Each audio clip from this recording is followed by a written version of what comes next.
This demo showcases how HOOPS Communicator can be used in an assembly workflow.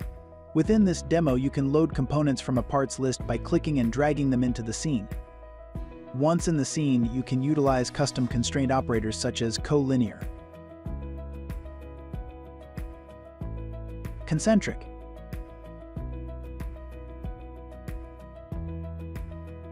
and coplanar to constrain the components of the assembly.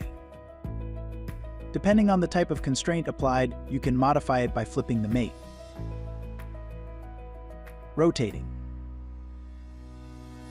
and sliding the newly added component. You can also modify the position of your components through the handle operator, which appears once the component is clicked, allowing you to rotate and move the part along the X, Y, and Z axis.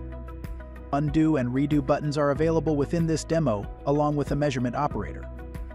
Additionally, part visibility can be turned on and off through the model tree available on the right-hand side of the demo. All modifications made to your model are serialized in the window at the bottom of the screen. This JSON string can be used to load the assembly configuration in the future. Once loaded, you can continue to modify your assembly and the demo will modify the JSON string accordingly.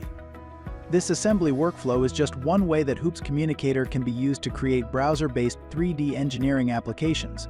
For more information about HOOPS Communicator or any other products that we offer, please visit techsoft3d.com.